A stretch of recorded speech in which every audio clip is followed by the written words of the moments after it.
Impossible നിന്ന് പോസിബിളിലേക്ക് ആവുന്ന ഈ സീരീസിൽ ഞാൻ പറയുന്നത് മുടി കൊഴിച്ചിലിനെ പറ്റിയിട്ടാണ്. ഞാൻ എന്റെ റൂട്ട് കോസ് കണ്ടുപിടിച്ചുകൊണ്ടിരിക്കുന്നു, കൂട്ടത്തിൽ നിങ്ങളെ ഞാൻ അപ്ഡേറ്റ് ചെയ്തുകൊണ്ടിരിക്കുന്നു. അതുപോലെ തന്നെ ഹോം റെമഡീസ് ആണെങ്കിലും ഞാൻ എന്തൊക്കെയാണ് ചെയ്യുന്നത് നിങ്ങളുടെ അടുത്ത് പറയുന്നുണ്ട്. ഇനിയും ഓരോ ദിവസവും ഞാൻ പറയുന്നതായിരിക്കും, ഞാൻ എന്തൊക്കെയാണ് ചെയ്യുന്നത് നിങ്ങളുടെ അടുത്ത് പറയുന്നതായിരിക്കും.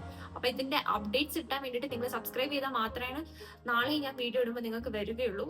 യൂട്യൂബിൽ ഒരുപാട് വീഡിയോസ് ഉണ്ടാവും, പക്ഷെ ഞാൻ ഷെയർ ചെയ്യുന്നത് എങ്ങനെയാണെന്ന് വെച്ചിട്ടുണ്ടെങ്കിൽ നിലവിൽ ഞാൻ ഇത് അനുഭവിച്ചുകൊണ്ടിരിക്കും. അപ്പൊ അനുഭവിച്ചുകൊണ്ടിരിക്കുന്ന സമയത്ത് തന്നെ എന്തൊക്കെ ചെയ്യുമ്പോഴാണ് എനിക്ക് മാറ്റം വരുന്നത് ലൈവായിട്ട് നിങ്ങളുടെ അടുത്ത് പറഞ്ഞു തരാൻ വേണ്ടിയിട്ട് പറ്റും.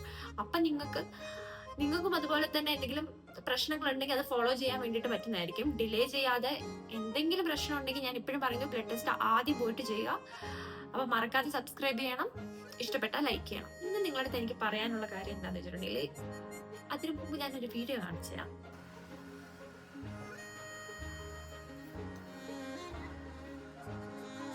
ഈ വീഡിയോ കണ്ടോ? ഇതിനകത്ത് ഇന്നലെ വൈകുന്നേരം എനിക്ക് കൊഴിഞ്ഞ മുടിയാണ് കേട്ടോ.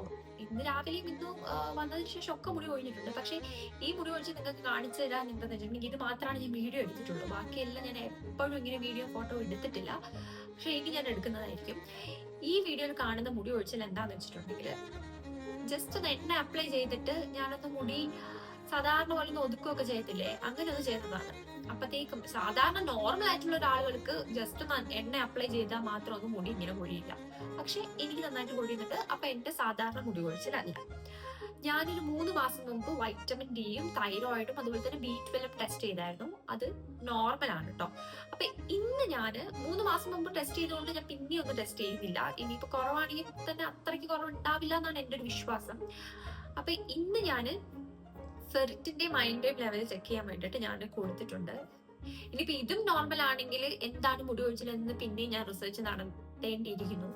ഒന്നില്ലെങ്കിൽ ഫുഡിന്റെ ആയിരിക്കാം, അല്ലെങ്കിൽ ഞാൻ എക്സസൈസ് ചെയ്യാത്തതിന്റെ ആയിരിക്കാം, എന്തെങ്കിലുമൊക്കെ ആയിരിക്കാം.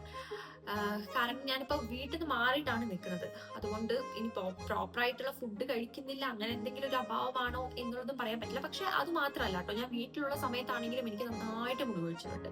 വീട്ടിൽ നന്നായിട്ട് ഞാൻ ഫുഡും കഴിക്കുന്നുണ്ടായിരുന്നു. അതിനിപ്പോ എന്താണ് എന്ന് നാളത്തെ റിസൾട്ട് വന്നതിന് ശേഷം വേണം എനിക്ക് അടുത്ത റിസർച്ചിലോട്ട് പോകാൻ വേണ്ടിയിട്ട്.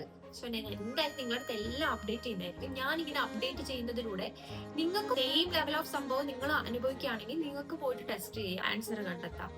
പിന്നെ അല്ലാതെയുള്ള റെമഡീസും ഞാൻ ചെയ്യുന്നുണ്ട്. ഞാനത് ഡേ ബൈ ഡേ നിങ്ങളുടെ അടുത്ത് പറയുന്നതായിരിക്കും.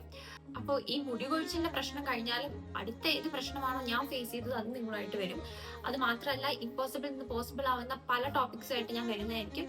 അതുകൊണ്ട് ഡെയിലി അപ്ഡേറ്റ്സ് കിട്ടാൻ വേണ്ടിയിട്ട് സബ്സ്ക്രൈബ് ചെയ്യുക, ലൈക്ക് ചെയ്യുക. Thank you.